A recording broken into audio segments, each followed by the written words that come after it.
നമസ്കാരം, എല്ലാവർക്കും മലയാളി വാർത്തയിലേക്ക് സ്വാഗതം. കരുവന്നൂർ സഹകരണ ബാങ്കിൽ സിപിഎമ്മിന് 5 രഹസ്യ അക്കൗണ്ടുകൾ ഉണ്ടെന്ന എൻഫോഴ്സ്മെന്റ് ഡയറക്ടറേറ്റ് കണ്ടെത്തലിൽ മാധ്യമപ്രവർത്തകരുടെ ചോദ്യത്തിന് മറുപടി പറയാതെ മുഖ്യമന്ത്രി പിണറായി വിജയൻ ഒഴിഞ്ഞുമാറി. 10 മണി വരെയാണ് സമയം, അത് കഴിഞ്ഞ് ഇനി ഒറ്റ കാര്യം ഇല്ല എന്ന് തറപ്പിച്ചു പറയുകയായിരുന്നു മുഖ്യമന്ത്രി. ചോദ്യങ്ങൾക്കുള്ള മറുപടി പറയാതെ ഞാൻ പോയി എന്ന് നിങ്ങൾക്ക് പറയാനാണെങ്കിൽ നിങ്ങൾക്ക് ചോദിക്കാം. തുടങ്ങുമ്പോൾ തന്നെ ഞാൻ പറഞ്ഞതാണ് 10 മണിക്ക് അവസാനിക്കുമെന്ന്.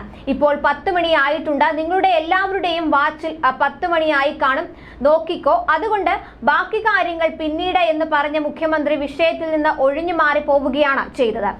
എൻഫോഴ്സ്മെന്റ് ഡയറക്ടറേറ്റ് കണ്ടെത്തൽ തള്ളി സിപിഎം സംസ്ഥാന സെക്രട്ടറി MV ഗോവിന്ദൻ രംഗത്തെത്തി. ഭയപ്പെടുത്തേണ്ട, തങ്ങൾക്ക് ഭയത്തിന്റെ ആവശ്യമില്ല. രഹസ്യമായ അക്കൗണ്ട് ഇല്ല, എല്ലാം പരസ്യമാണ്. എന്തെങ്കിലും ഉണ്ടെങ്കിൽ ED കണ്ടുപിടിക്കട്ടെ, തങ്ങളെ വിരട്ടാൻ നോക്കേണ്ട എന്നുമാണ് MV ഗോവിന്ദൻ ഇതിൽ പ്രതികരിച്ചത്. കരുവന്നൂർ സഹകരണ ബാങ്കിൽ രഹസ്യ അക്കൗണ്ടുകളുടെ വിവരം റിസർവ് ബാങ്ക് ഓഫ് ഇന്ത്യ, തെരഞ്ഞെടുപ്പ് കമ്മീഷൻ, ധനകാര്യ മന്ത്രാലയം എന്നിവയ്ക്ക് ED കൈമാറിയിട്ടുണ്ട്. സഹകരണ നിയമങ്ങൾ ലംഘിച്ചും ബാങ്ക് ബൈലോ അട്ടിമറിച്ചുമാണ് അക്കൗണ്ടുകൾ തുടങ്ങിയതെന്നാണ് EDയുടെ ആരോപണം. ഭൂമി ഇടപാടുകളിലെ തുക നിക്ഷേപിക്കാനും ബെനാമി വായ്പകൾക്കുള്ള പണം വിതരണം ചെയ്യാനും അക്കൗണ്ടുകൾ ഉപയോഗിച്ചു. ഓഡിറ്റ് വിവരങ്ങളിൽ നിന്ന് മറച്ചുവെച്ചെന്നും ഇക്കാര്യം ഗൗരവമായി പരിഗണിക്കണമെന്നും ED ആവശ്യപ്പെട്ടിട്ടുണ്ട്.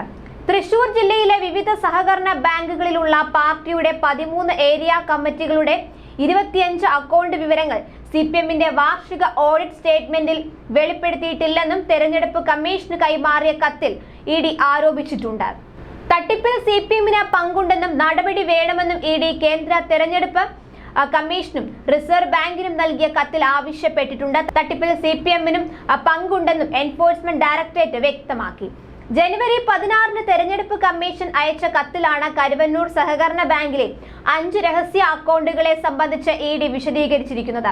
കേരള സഹകരണ സൊസൈറ്റിയുടെ നിയമവും ചട്ടങ്ങളും പ്രകാരം അക്കൗണ്ടുകൾ തുറക്കണമെങ്കിൽ സൊസൈറ്റിയിൽ അംഗത്വം എടുക്കണം. എന്നാൽ സിപിഎം കരുവന്നൂർ സൊസൈറ്റിയിൽ അംഗത്വം എടുത്തിട്ടില്ലെന്നാണ് EDയുടെ കണ്ടെത്തൽ. പാർട്ടി ഓഫീസുകൾക്ക് സ്ഥലം വാങ്ങാനും പാർട്ടി ഫണ്ട്, ലെവി എന്നിവ പിരിക്കാനുമാണ് ഈ അക്കൗണ്ടുകൾ ഉപയോഗിച്ചത് എന്നാണ് ED കത്തിൽ ചൂണ്ടിക്കാട്ടിയിരിക്കുന്നത്. ന്യൂസ് ഡെസ്ക് മലയാളി വാർത്ത.